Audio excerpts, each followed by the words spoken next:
head high. Yeah. Oh. The Lord is my shepherd, I shall not want. You lead beside still waters, calm in my heart. You restore my soul, you make me whole. And in your hands I'll never fall apart. You make me lie down in green pastures, yeah. Peace surrounds me even in disaster. You walk with me through every shadow. No fear, you're here, I know. Psalm 23, you're my melody. Your love is chasing after me. Goodness and mercy follow me. All my days you'll never leave. Psalm 23, you comfort me. Prepare a place, you set me free. My cup overflows eternally. I dwell with you in perfect peace. Though I walk through the valley of death's dark shade, I won't be afraid, 'cause you light my way. Your rod and staff, they comfort me. You fight for me, you set me free. You anoint my head with oil so sweet. Your presence brings me to my knees. You lead me in paths of righteousness. Your name is holy, I am blessed. Psalm 23, you're my melody. Your love is chasing after me. Goodness and mercy follow me. All my days you'll never leave. Psalm 23, you comfort me.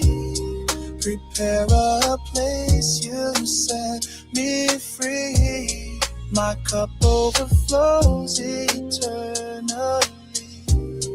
I dwell with you in perfect peace. Forever I'm yours and you are mine. No greater love, no higher light. From this day to eternity, I'll trust in you completely. Psalm 23, you're my melody. Your love is chasing after me. Goodness and mercy follow me. All my days you'll never shepherd, you'll never. Psalm 23, you comfort me. Prepare a place, you set me free. My cup overflows eternally. I dwell with you in perfect peace.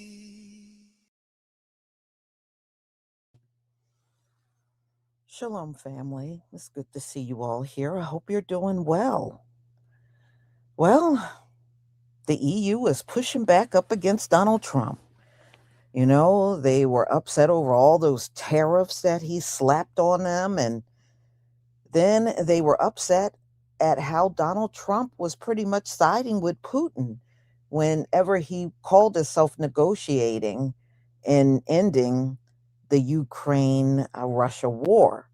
You know, he expected Zelensky to do all the sacrificing while Russia take up all the land. And he did it again about a week ago. He felt that Zelensky should put down the arms and let Russia just take up whatever lands they wanted to take up in Ukraine. Well, the EU has now stepped up and said, you know what, Donald Trump, if you continue to take the side of Putin, we're going to pull the plug on all of the bonds that we got in the US and take out your economy. And yes, they can do it because they got trillions in US bonds and they're threatening to pull the plug and destroy the US economy. So, this is where it stands. So, Donald Trump has not responded at all to the demands of the EU right now. So, y'all, I'm going to let you listen to some of the videos so you can get a clearer understanding of what the EU is saying to Donald Trump. So they pretty much want Donald Trump to back off. Donald Trump is not a negotiator. I know he sits around talking about he's such a great negotiator. He really isn't a great one at all. And all of the promises that he made would happen on day one of his presidency, we have not seen it come to pass as of yet. And we're entering year one of his presidency, and the Russia-Ukraine war is still going strong over there. And he has not been able to negotiate anything as far as ending the war. So the EU is pretty much serious about this. They don't like the way Donald Trump has been lapping up on Putin's behind. And they're sick of it and they're ready to make a move to crash out the US economy. And yes, I think they're serious.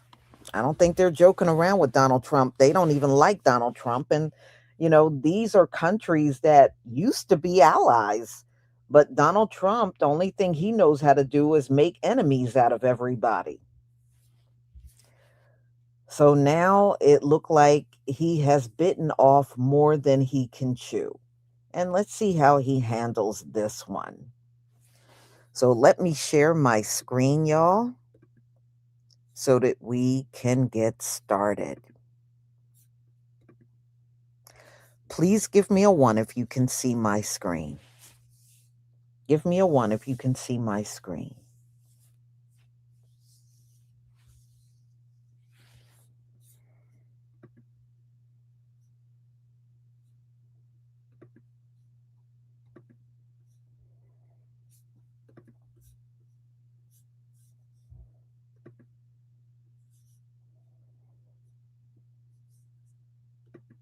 Thank you, everybody.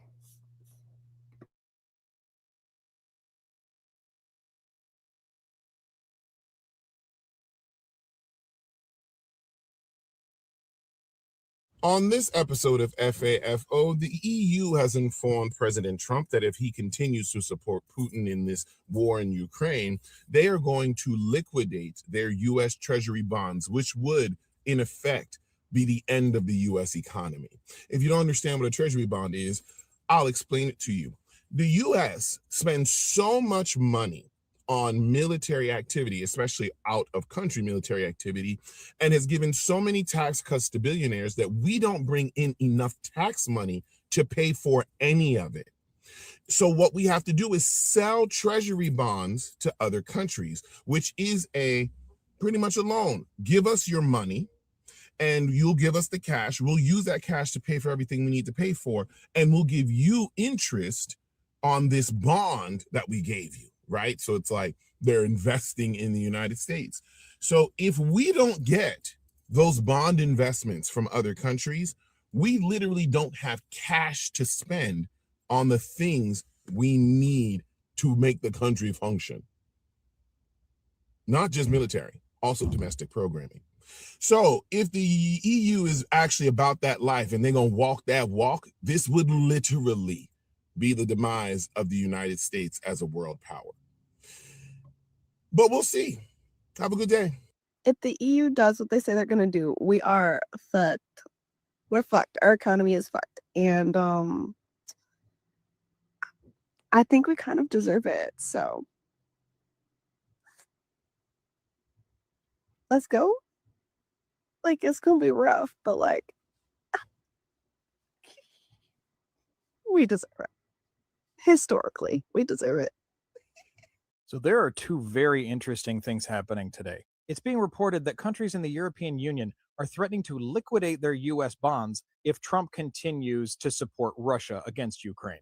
To the cost of trillions of dollars, that would effectively bankrupt the United States. And the European Union are reportedly threatening to do this if Trump continues to support fascist regimes. The second interesting thing is that you know how Donald Trump was given that shitty little participation peace award by FIFA, mostly because he was threatening to pull the World Cup from blue cities in the United States? So FIFA had to find a way to kiss his ass and find a way to stroke his ego by giving him a fake peace prize. Well, ironically, that turned out to be a bribe from the FIFA corporation that was being investigated for bribes. And today, Trump's DOJ dropped the FIFA bribery charges after he was given that shitty peace prize. Once again, the easiest way to smell an authoritarian regime a mile away is blatant, transparent bribery. You give me a shitty peace prize that I can parade around and pretend I'm as cool as Obama, and I'll drop all of the bribery charges against you. This is the way Trump has always operated. He never does anything nice for anyone unless they slip him a wad of cash under the table. But I guess while he continues to commit rampant cronyism, corruption, bribery, war crimes, and somehow claiming he's going after drug dealers while pardoning drug lords, his sycophantic cultists will just continue to stick their head right up their ass and pretend this is America first somehow.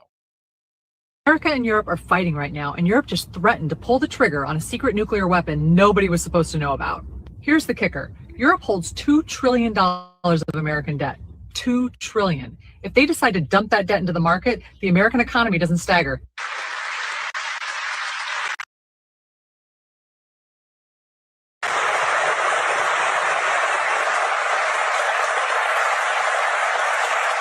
A standing ovation for Ukraine President Zelensky yesterday. That was inside Ireland's parliament. And before Zelensky arrived there, we had learned that there was an assassination attempt made on Zelensky's life, almost certainly by the Russians, as various drones were swarming above Ireland's airspace. And but for Zelensky's planes arriving ahead of schedule, there could have been an actual assassination on Zelensky. I know this really isn't getting attention anywhere in the American press or in lots of other press. We need to cover that here. By the way, please subscribe to the Midas Touch YouTube channel. We bring the receipts, we bring the facts, we cover things that other people are not focused on.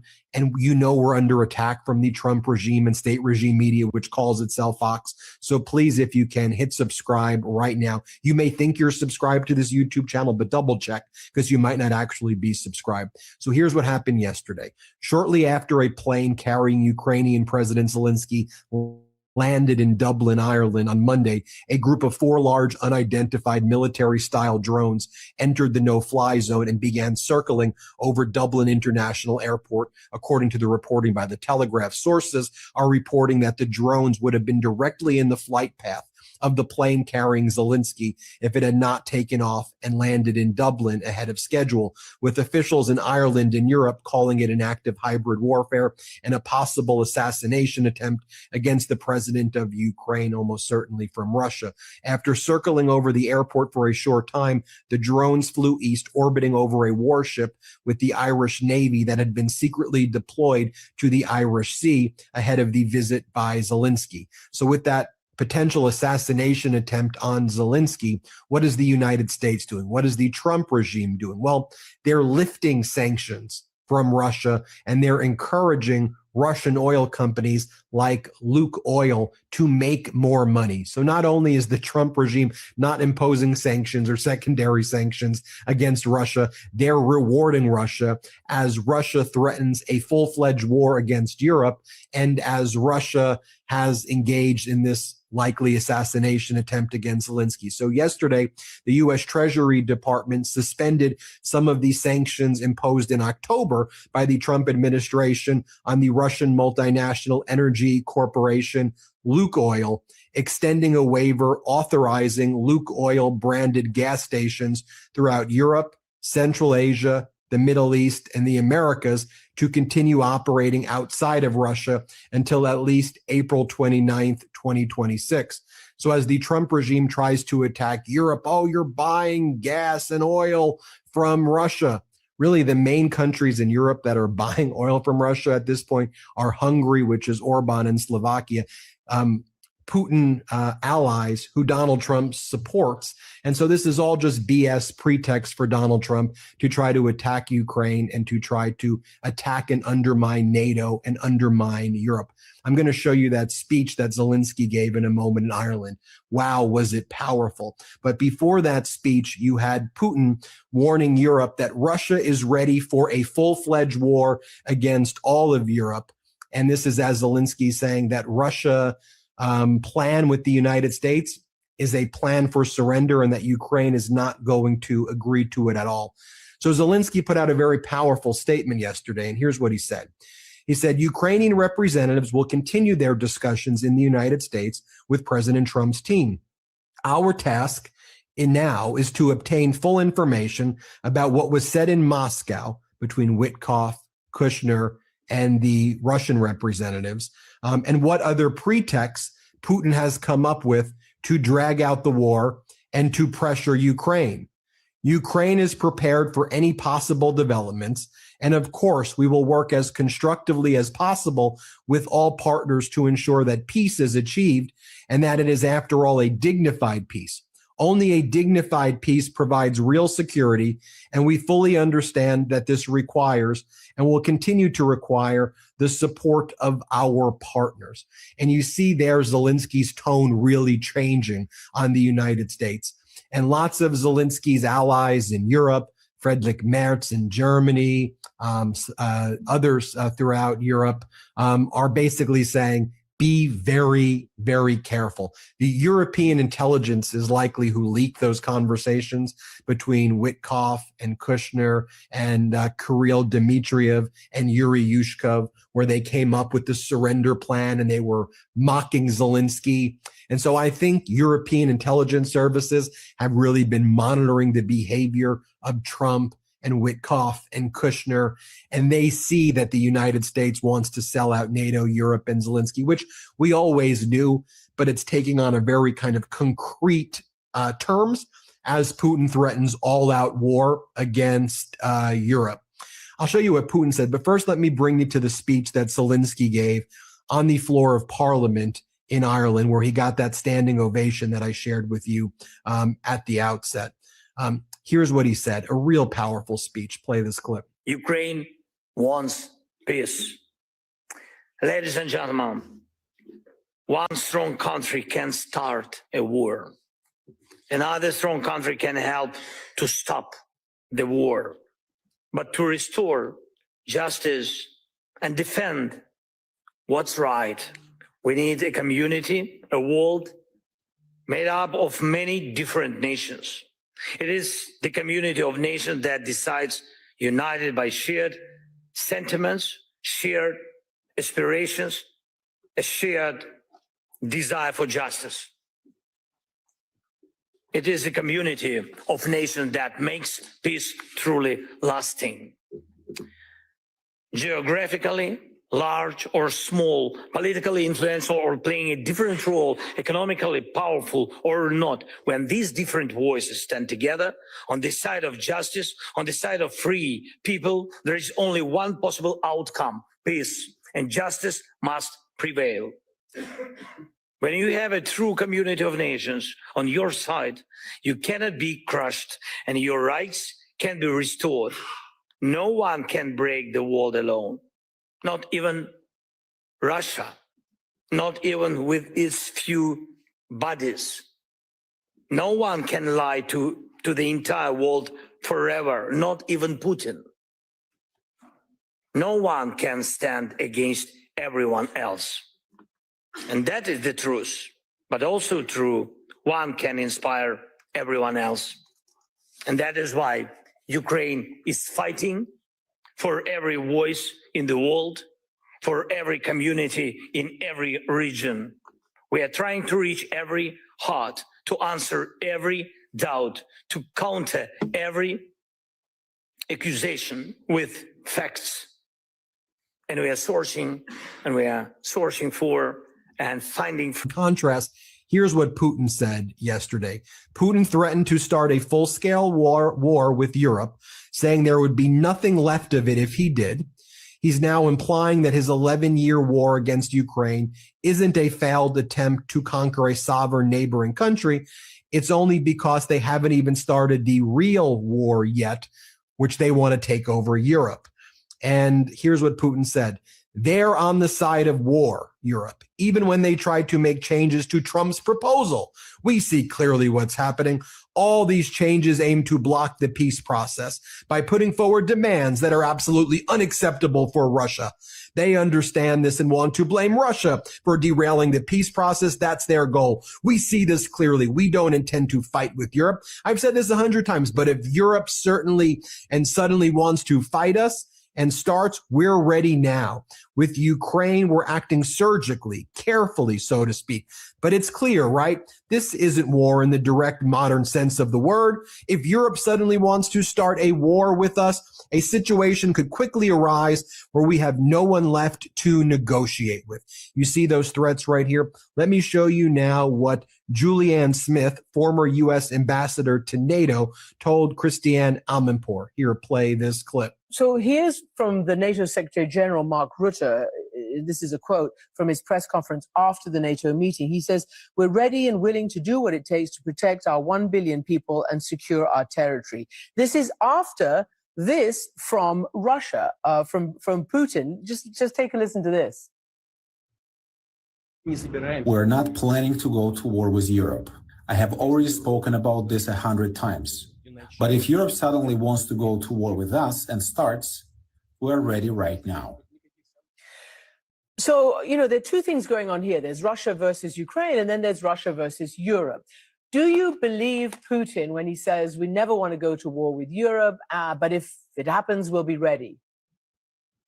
Well, I found that statement to be disturbing. It seemed to be a very thinly veiled threat that Russia is at the ready and possibly willing to try and touch NATO territory. What we do know is that Russia has spent years, decades, trying very hard to erode allies' commitment and faith in NATO's Article 5. An attack on one is an attack on all. We've seen a number of sabotage events in recent years. We've seen incidents where drones have flown into Polish airspace. We had the incident with Russian jets flying over Estonia. These are classic plays on the part of the Russian playbook.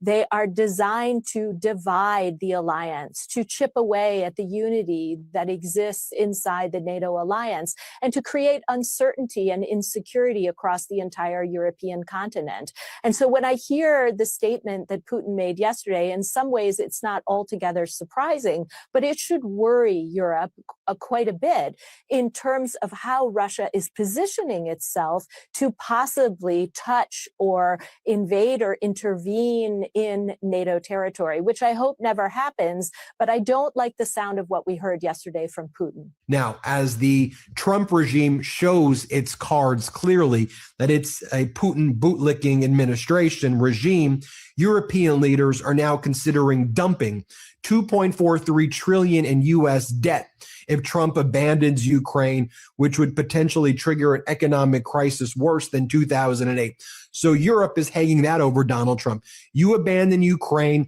you side with Russia, we're going to dump the debt. And, good luck. There will be economic calamity, and that will be what the legacy of your regime. So Europe asserting itself, and Friedrich Merz is really behind that plan as well, Germany's chancellor, punching back. Here's what Donald Trump said in the Oval Office the other day, where he looked very sickly, and he kept on falling asleep. But here's what he said when he was asked about Putin and Ukraine. Here, play this clip. I don't know what the Kremlin's doing. I can tell you that they had a reasonably good meeting with President Putin. We're going to find out. You know, when I was in this office and I talked about no cards, I said, you have no cards. That was the time to settle. I thought that would have been a much better time to settle. But they, in their wisdom, decided not to do that. They have a lot of things against them right now. But you have President Putin had a very good meeting yesterday with Jared Kushner and with Steve Witkoff. What comes out of that meeting, I can't tell you, because it does take two to tango. You know, Ukraine, I think we have something pretty well worked out with them. They're very satisfied, considering. And you spoke with Mr. Witkoff and with Mr. Kushner last night. Did they give you the sense that President Putin still wants to end the war, still wants to make peace? He would like to end the war. That's what that was their impression. Now, whether or not, that was their impression. You know, their impression was that he would like to see the war ended. I think he'd like to get back to dealing a more normal life. I think he'd like to be trading with the United States of America, frankly, instead of, losing thousands of soldiers a week. But their impression was very strongly that he'd like to make a deal. We'll see what happens. Now, I want to also mention as well, there were congressional hearings that took place, and there were hearings in the Senate on Russia's kidnapping of Ukrainians. Here's what Democratic Senator Richard Blumenthal had to say. Play this clip. It's more than a war crime. It is literally genocide. It is genocide because the ultimate goal of abducting these children is to erase the Ukrainian identity.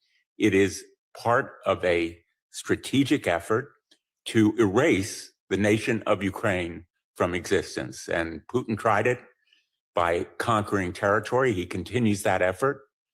And the attempted negotiations now ongoing in Moscow, we wish them well, but there's no sign of clear progress. And therefore, we need to move forward with our sanctions bill, with the designation of Russia as a state sponsor of terrorism, as well as an effort to use the seized assets. Now, while he was doing that, you had Kirill Dmitriev, the Russian envoy to the United States, who's been working with Witkoff to try to force a surrender, sucking up to Trump and Melania.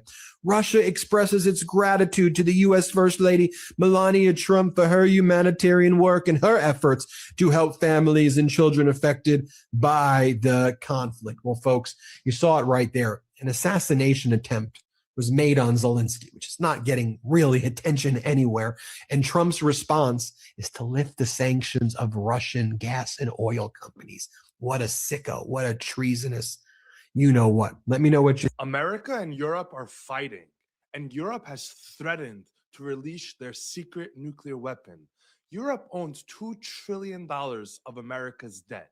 They can sell that debt and collapse the American economy overnight.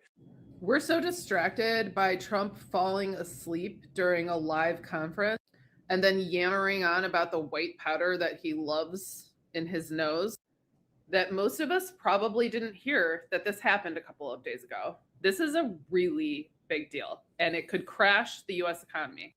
Europe is accusing Trump of collusion with Russia, and it's not really an accusation when it's blatant and obvious and it's happening. And they have warned Trump that if he abandons Ukraine and moves forward with the Russian propaganda peace deal that Putin, essentially the Kremlin, just handed to Trump and said, do all of this. If he moves forward with that, Europe is going to dump $2.34 trillion of US debt. That's right. They're going to dump us on our ass. That will be the nail in the coffin for the dollar and the US economy. Other countries have historically bought our debt. It used to be a good investment. It's really not right now. Honestly, they're doing us a favor holding on to this, holding on to $2.34 trillion of our debt. This would be them taking us out back and just, for real.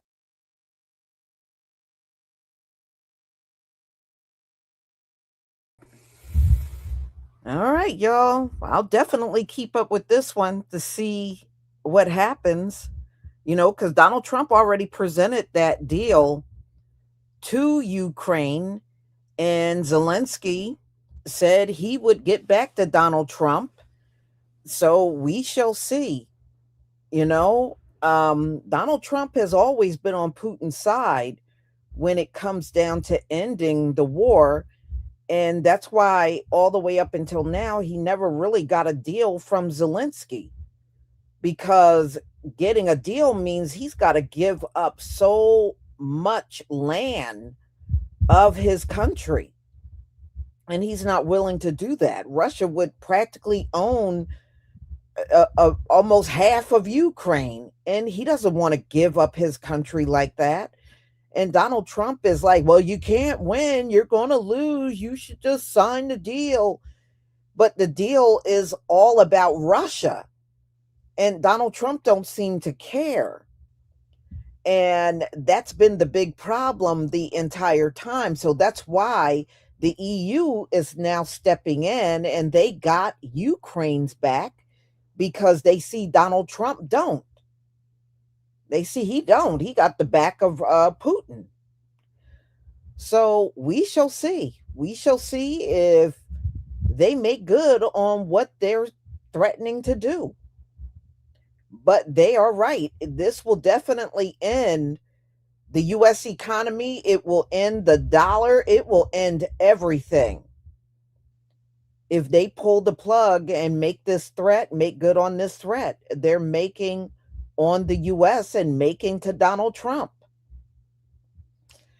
But like y'all said, this is the Most High behind this whole thing.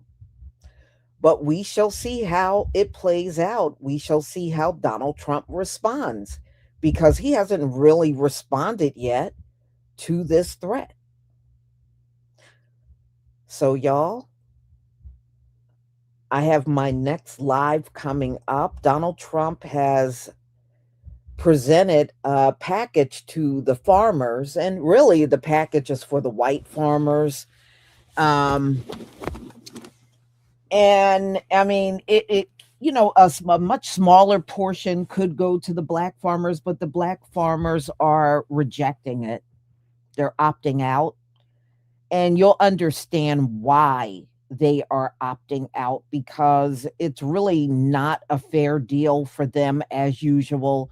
They get gypped in the entire thing, and the white farmers make out a lot better than they do. But you'll get a better understanding when we get to that at 3:45. So I will see you all then. I want to thank Dark Skin Brother for your super chat. Europe can't stand a pack of firecrackers going off, yet alone a war. Europe already looks and smell like trash. Yeah, Europe is not what they make it out to be. I used to live over there, Dark Skin Brother, for a little while. And when these white people say, oh, well, they keep running to European countries to live. And, that's because you decimated their countries. See, you're not telling the whole story. You're only telling part of the story. That's because you Europeans have gone to their countries and you decimated their countries and disrupted their lives. So really, they're just coming to your country in return. It's not because they love you. You need to tell the whole story and not just part of it. MC2, the X Project, thank you for the 22-month membership. Trump's response will be a tantrum and more BS, causing certain demise for the U.S., and then to tell everyone how great he is and what a great job he's done. Yeah, and he'll put the blame on Ukraine or someone else. It won't be his fault. If Europe pulled the plug and everything collapse over here, you can best believe Donald Trump will transfer the blame on everybody except for himself. We know how he rolls. But thank you for your support for my channel. I deeply appreciate it. And I will see you all at 3:45. Shalom, family.